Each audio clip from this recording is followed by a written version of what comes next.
Es muy grato estar de nuevo con ustedes en Entérate de Caracol Internacional, otra colombiana destacada, estudiosa, ejemplar, que ha dedicado prácticamente toda su vida, después de haber estudiado en España, después de haber homologado su título aquí, después de haber estudiado todo lo que tiene que ver con cine, con producción audiovisual, y además que toda esa cantidad de cosas que ha venido haciendo, pues acaba de ser escogida ella, Claudia Triana, que ya nos acompaña en Entérate, precisamente por una de las publicaciones más destacadas, Variety, que la ha escogido como una de las 63 mujeres más importantes, más influyentes, más poderosas, si se quiere, en el mundo del entretenimiento, del cine, de la televisión, de las páginas web.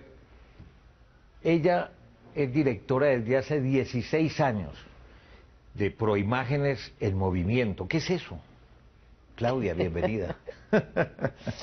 Bueno, muchísimas gracias. Eso de poderosa suena casi peyorativo en Colombia. Preferiría ser... Proimágenes Colombia, que ahora lo llamamos, es un fondo mixto de promoción cinematográfica que nació en el año 98, basado en la misma ley de cine que creó de cultura, que creó el Ministerio de Cultura en el año 97. Es una entidad mixta, pero que se rige por el derecho privados y privado. fondos públicos. Pues ojalá fueran fondos, en realidad son entidades. Entidades privadas y públicas están y se quisieron reunir en esta entidad, en la mesa, todas aquellas entidades gubernamentales y privadas que tenían que ver con el sector cinematográfico. Mucho realmente el cine colombiano y la atracción de inversionistas, de productores de películas extranjeras. Se acaba de grabar aquí Los 33, sí, sobre los 33 mineros que quedaron sepultados en un túnel en Chile, con Antonio Banderas precisamente, y creo que vienen más producciones en camino, ¿no? Efectivamente. Pero yo tengo que hacer una claridad también que me da un poco de pudor, y es que yo no he hecho nada sola. Es decir, estas cosas... Nadie nunca hace nada solo. Estas cosas se hacen y digamos lo que yo sí he tenido es como la paciencia de tratar de concertar, de convencer a varios jugadores que tienen que tomar la decisión para echar adelante las cosas. Y aquí todo vale mucho, cuesta mucho, hay mucho trámite, mucha burocracia. Usted ayudó a impulsar la ley del cine, que ha sido definitiva para el fomento de la cinematografía colombiana, ¿no? Pues en realidad he participado en las tres, pero tres. Digamos más proactivamente en la ley que llamamos del cine del 2003, que creó dos herramientas fundamentales, una la del Fondo para el Desarrollo Cinematográfico, que hoy en día estamos administrando desde Proimágenes, y que me asustó muchísimo ayer que estaban hablando que no les gustaba la Federación de Cafeteros, el Fondo de los Cafeteros. Somos prácticamente como el Fondo de los Cafeteros, es una renta parafiscal que se recoge de la industria para devolvérselo a la misma industria.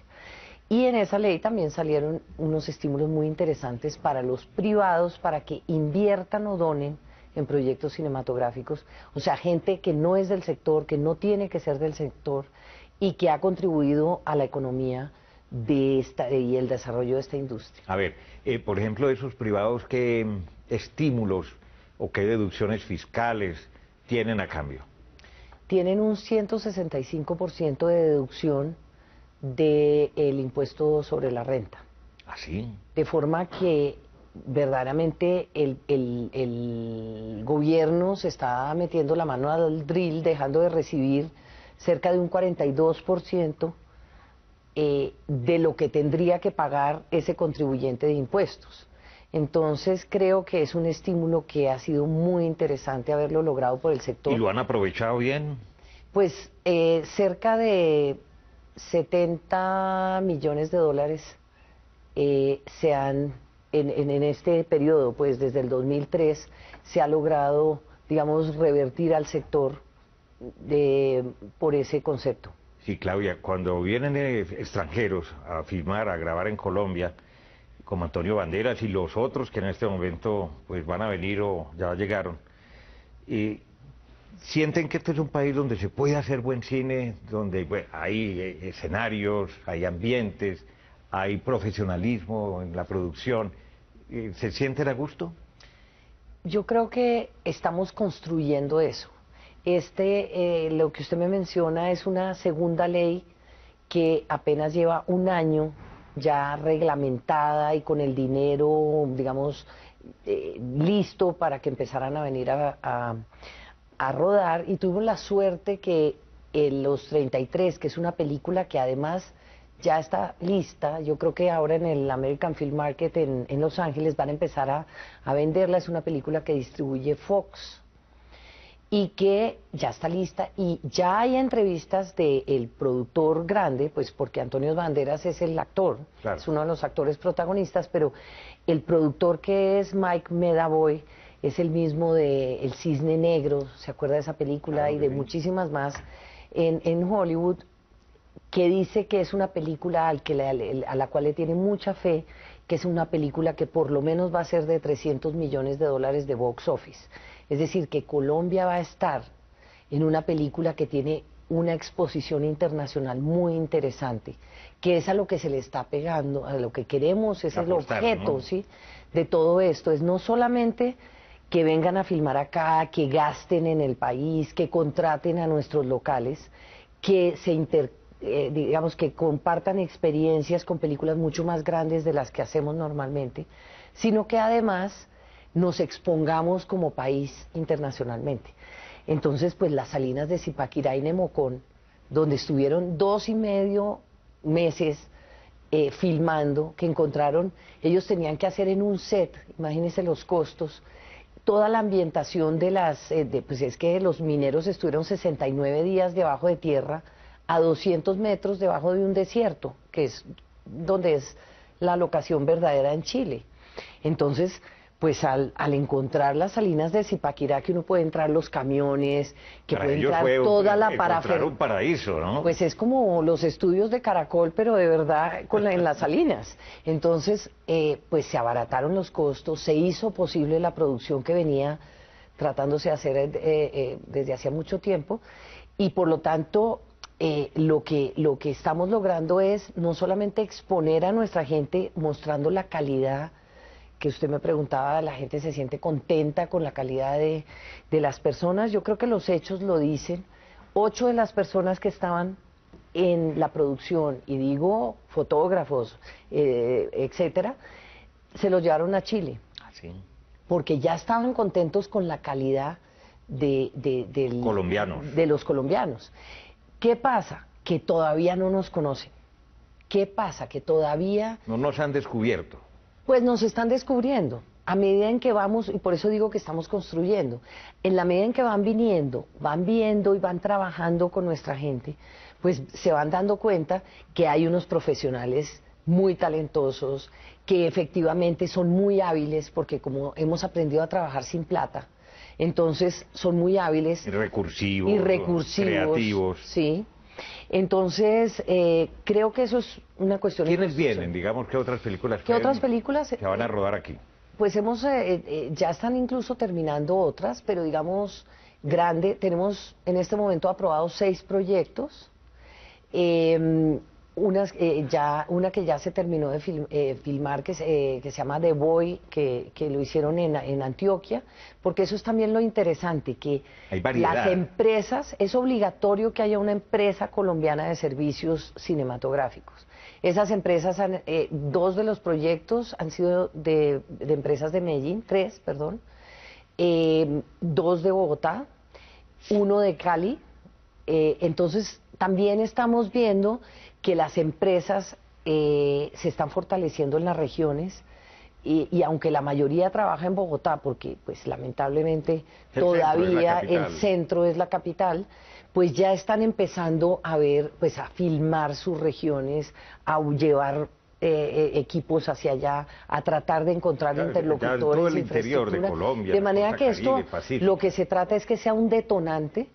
Es un fondo que creó el Gobierno Nacional con Presupuesto General de la Nación a través del Ministerio de Comercio, Industria y Turismo, Por lo tanto, digamos, quien preside el comité que rige ese fondo es la ministra de Comercio.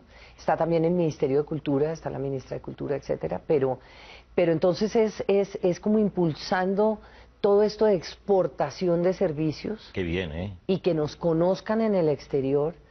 Y yo creo que esto le va a dar una exposición importante e interesante al país. De hecho, pues creo que es por eso que Variety nos ha...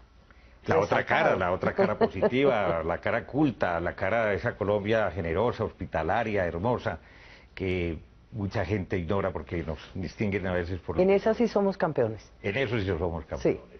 Claudia Triana, muchas gracias. Bueno, muchísimas gracias por ya tenerme aquí. Ya regresamos en Entérate de Caracol Internacional porque tenemos otro invitado muy especial.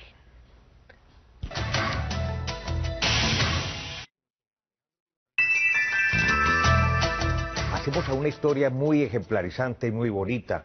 La ha protagonizado un chico de 30 años apenas, ingeniero de sistemas, Juan Diego Gómez. Él quería estudiar Derecho, pero no pudo entrar a la universidad porque no pasaban los exámenes de admisión, pero la familia en buena hora lo presionó, él tenía que ser profesional y estudió Ingeniería de Sistemas porque estaba de moda. Menos mal que cambió de carrera, porque de lo contrario sería un abogado mediocre de los muchos que hay en Colombia. En cambio, ingenieros de sistemas los hay muy brillantes en nuestro país, pero el caso de Juan Diego es bien interesante. Bienvenido, Juan Diego, a Entérate de Caracol Internacional. ¿Y por qué no pudo entrar a Derecho, hombre? Un tipo tan inteligente y talentoso. Darío, muchas gracias por tu invitación y muchas gracias por esas palabras.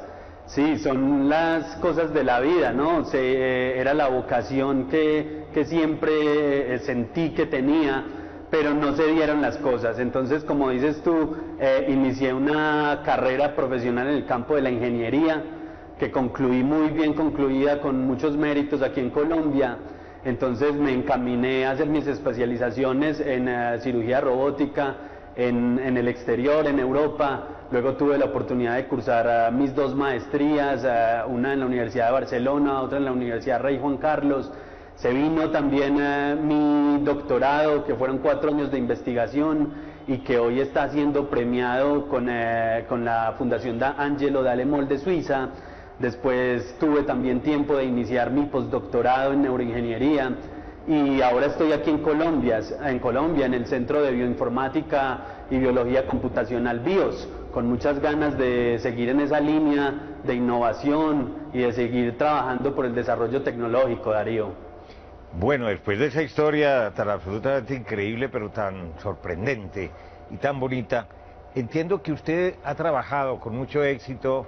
Primero trabajó con vértebras artificiales para operar, para intervenciones quirúrgicas, pero continuó en esa onda y se le metió al mundo de los invidentes, a ver si lograba desarrollar alguna aplicación, algún sistema tecnológico que permitiera que un invidente pudiera ver los colores, por ejemplo. Hablemos de esa en particular. Sí, señor, ha sido una carrera que ha estado siempre en el límite, en el borde entre la ingeniería y la medicina, y ahí llegamos entonces a tocar el campo de la neurociencia y las neuroprótesis, y esa fue la idea que surgió en mi proyecto doctoral, fue crear un aparato que ayudara a las personas invidentes, las personas que alguna vez vieron y a causa de una enfermedad o un accidente perdieron su visión, que estas personas pudieran recuperar parcialmente al menos su visión subjetiva. Entonces creamos durante mi doctorado, desarrollamos esta idea muy bonita que es básicamente un aparato, Darío, que redirecciona las ondas sonoras que entran por el oído y las envía atrás a la parte visual del cerebro para que estas ondas sonoras nuevamente estimulen esa parte visual y la persona pueda entonces generar imágenes subjetivas nuevamente, la persona pueda recordar eso que podía hacer antes de su enfermedad, que era ver normalmente. Entonces, en conclusión, lo que tenemos es un sonido que entra por el oído, por el canal normal del oído, y genera en el cerebro de la persona una visión. Estimulamos el cerebro, la parte visual, ya no por el ojo, porque el ojo está seguramente destruido, sino por el canal auditivo. Esa es en resumen la investigación y es en resumen el proyecto que se está premiando hoy con este galardón en Suiza, Darío. Juan Diego, entonces tiene que ser para personas que hayan sido videntes, que han tenido una visión normal y que por algún accidente o por cualquier problema degenerativo perdieron la audición. Totalmente, Darío.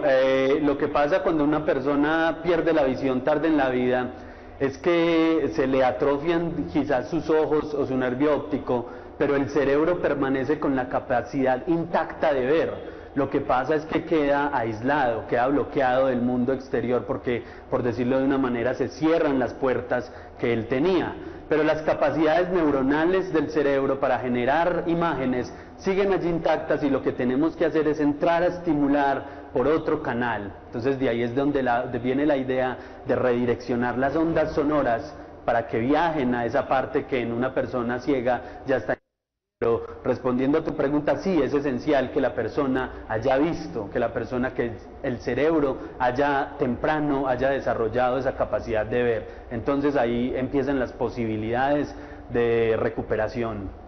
Claro, yo me imagino que es como una especie de backup que está en el cerebro, en el córtex, que usted trata de estimular por medio de ese dispositivo que le coloca a las personas para que pueda entrar el sonido a través de los oídos y que esas células cerebrales que están en el córtex se activen y automáticamente la persona empiece como a recordar. ¿Es como la nube? Sí, señor, esa es una descripción muy exacta la que haces, Darío. Ahí están ya los patrones codificados, el backup que tú llamas, está todo el conocimiento, está codificado en las redes neuronales. Lo que pasa es que está quieto, está intacto, porque los ojos dejaron de enviar estímulos. Entonces, todo el potencial está ahí, lo único que tenemos que hacer es volver a activarlo de una manera apropiada. Entonces, esa es una descripción muy exacta, Darío. Ahora, háganos una descripción del aparato, del dispositivo. ¿Dónde se pone exactamente? ¿En la cabeza, en la parte de atrás, o yo no sé dónde? ¿De qué especificaciones estamos hablando? ¿Y qué precio tiene? Y si va a salir este dispositivo al mercado para que miles, millones de personas que han quedado invidentes de manera tardía puedan recuperar, aunque sea parcialmente, la posibilidad de ver esos sonidos. Darío, te cuento que una de las ideas centrales del proyecto, y creo yo que fue la que le dio este galardón, la que le hizo merecedor de este galardón, fue que el aparato fue concebido en costos muy bajos. Estamos hablando básicamente de una cámara tridimensional que la persona tiene que usar en su frente, y estamos hablando de unos audífonos especiales que ya te voy a describir. Básicamente la cámara está todo el tiempo convirtiendo las imágenes y la información lumínica, la está transcribiendo, la está codificando en sonido. Ahí hay una codificación especial que fue en la que trabajamos mucho tiempo, una codificación que fue asesorada por músicos, por neurólogos, por ingenieros, y luego que tenemos esa codificación que la cámara logra traducir toda la información lumínica a sonidos, enviamos el sonido por un audífono especial, un audífono que transmite no sonido como el que nosotros estamos habituados a escuchar, sino sonido óseo. Entonces transmitimos el sonido con pequeñas vibraciones que van directamente al tímpano y generan el oído. Esto esencialmente lo hacemos para no tener que cubrir el oído de la persona invidente, porque ya les falta un sentido y si les tapamos sus oídos es como estar quitándole otros. Entonces, si lo vemos de esa manera, es un costo relativamente bajo, estamos hablando de unos cientos de dólares, que es muy poco comparado a una cirugía, a una neuroprótesis convencional. No requerimos ninguna intervención quirúrgica. Este es un aparato que simplemente se usa, se pone y con el tiempo va dando resultados. Y sobre la comercialización del mismo, pues es un asunto que ahora ya no me compete. Yo terminé mi investigación, los derechos de este producto quedan en la Universidad de Ginebra, Suiza, con la que hice mi doctorado, pero yo espero que con este premio y con este auge que se le está dando al proyecto, ellos ya emprendan esa marcha que hay hacia la comercialización, hacia la industrialización, y que finalmente el producto logre su cometido, que fue como yo lo concebí, que fue que llegara a la población invidente. Por eso lo concebí de bajos costos, por eso hice toda esta gestión, por eso fue la idea, porque siempre he querido que mi investigación trascienda el laboratorio, trascienda los límites de los papers científicos y vaya a impacte en la población que la necesita en última instancia. Entonces esperemos que ese proceso de comercialización se surta y que sí podamos tener pronto ese aparato dentro de la población invidente. Qué interesante, pareciera que estuviéramos hablando de ciencia ficción, de algo absolutamente impensado que se está convirtiendo paulatinamente en realidad para el bienestar de la humanidad y de millones de personas que padecen problemas de visión y que la han perdido por cualquier razón. Ya regresamos porque hay 2 o 3 aspectos que bien vale la pena que conozcamos con este joven científico colombiano.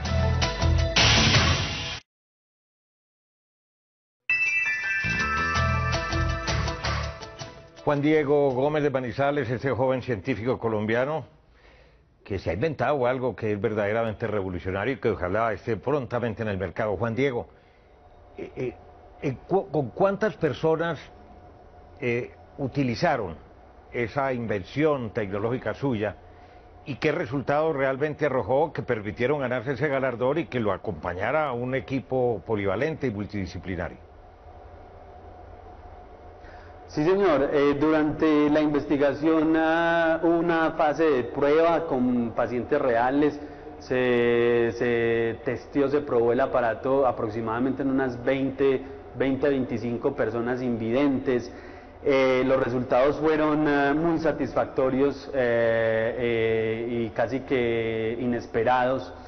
Pudimos validar a nivel clínico mediante escáneres cerebrales. Pudimos validar que efectivamente, después del uso prolongado de esta neuroprótesis, esas personas invidentes que tenían el área visual del cerebro muerta, por decirlo de una manera, esa parte del cerebro volvió a revivir, volvió a experimentar la electricidad de las neuronas, volvió a correr flujo eléctrico, volvió a haber actividad ahí. Esa parte visual empezó nuevamente a dar señales de vida y creo que esa validación es lo que más ha impactado a los jurados de este premio Dalemol y lo que le ha hecho también, entre otras cosas, merecedora del galardón a este proyecto.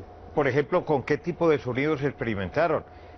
Si se le aplicaban a un invidente, pues esta invención, por ejemplo, con una orquesta de música, ellos podían, de esos 20 o más pacientes que fueron experimentales, ver la orquesta, poder apreciar los distintos instrumentos e intérpretes. No es tanto de esa manera, Darío. Hay un código sonoro que convierte imágenes a sonidos.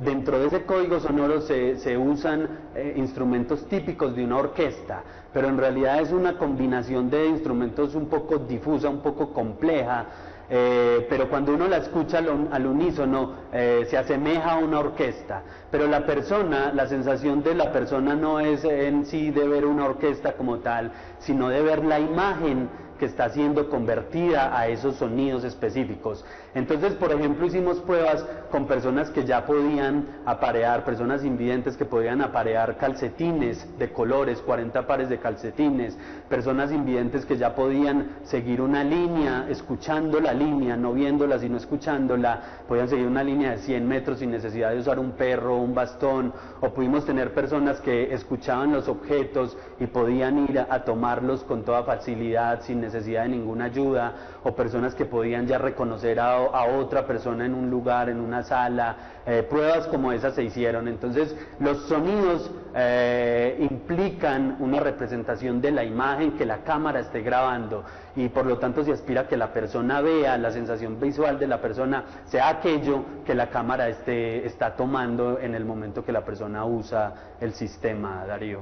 Es verdaderamente formidable. Y una última inquietud, ¿no será esta la base para desarrollar también otra aplicación que permita a las personas que paulatinamente van perdiendo el sentido de la audición por la edad o por un trauma, puedan llegar a recuperarlo? Es complicado, depende de la clase de enfermedad que la persona esté padeciendo, pero por supuesto este sistema es de mucha más ayuda para esa persona que no ha alcanzado a perder la visión, pero está en ese proceso.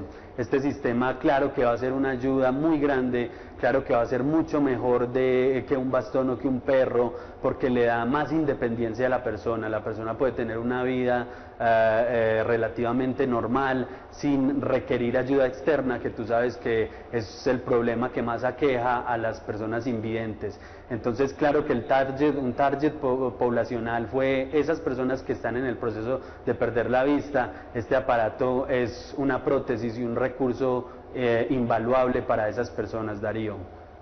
Pues ha sido muy grato conversar con usted, muy interesante, Juan Diego Gómez de Manizales. Felicitaciones realmente por sus investigaciones, por esos logros, por esos avances. Son los colombianos que valen la pena, que están en Entérate. Y recuerden que ustedes pueden seguirnos en Twitter a través de nuestra cuenta @entératecaracol. También puede escribirnos a través del correo electrónico enterate@caracoltv.com.co. Y visite nuestra página web www.noticiascaracol.com/entérate. Allí podrá acceder a todos nuestros capítulos completos. Y los espero como siempre la próxima semana.